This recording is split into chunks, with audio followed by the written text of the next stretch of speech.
Well, well, well.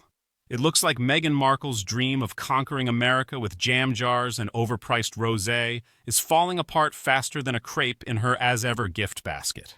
In a scathing takedown that's got the internet buzzing, two of North America's top branding experts just called Meghan Markle exactly what many have whispered for years: a fraud.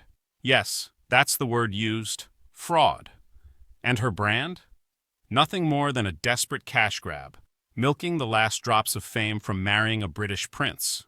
Ouch. Let's break it down.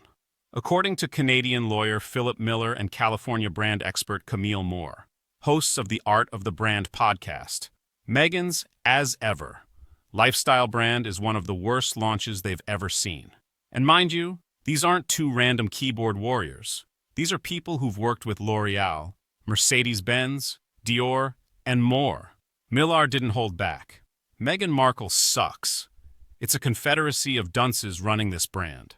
He slammed the idea that Meghan, who once starred in Suits and later became the Duchess of Sussex, is now pretending to be some kind of domestic goddess, complete with jam, tea, and artisan wine.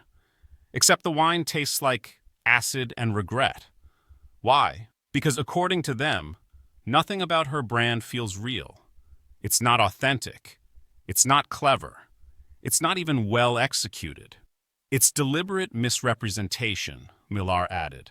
She's pretending to be this, while actually being that, and suckering people into buying her stuff. Meanwhile, her Shop My Influencer hustle, meant to quietly rake in thousands by linking her outfits and makeup, has flopped too. Once labeled an icon on the platform, Meghan's now ranked as an enthusiast. Translation, lowest tier. And the cherry on top? She hasn't posted a thing in months. Even the Duchess seems to have lost interest in pretending she cares about her followers' skincare routines. So where's all the money going?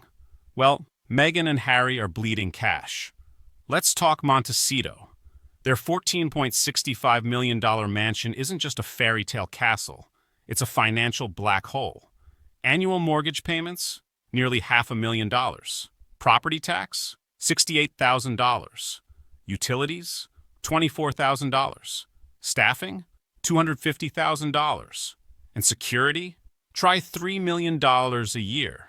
Oh, and let's not forget the $3 million overhead of running Archewell Productions. That's not a business. It's a bonfire made of dollar bills. Sure, they had that headline-grabbing $100 million Netflix deal, but insiders say they've maybe pocketed $10 or $15 million from it so far. And now that the novelty has worn off, the streaming giant isn't so eager to keep throwing cash their way. Spotify? That's already a thing of the past. Their podcast deal got canned. Publicly. Embarrassingly. Now they're left juggling a failing brand, mounting bills, and a dwindling spotlight. And here's the twist.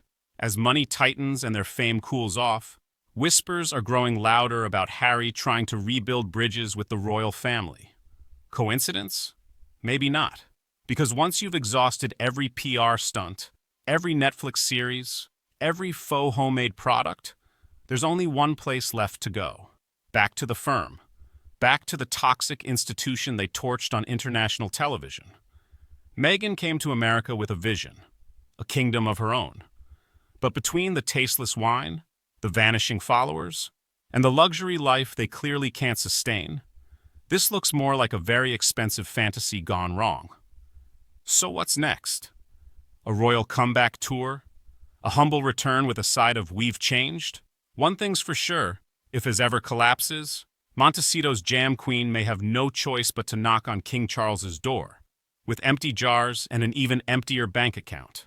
What do you think Meghan's next hustle will be? Drop your best guesses in the comments. The Real Housewives of Windsor, perhaps?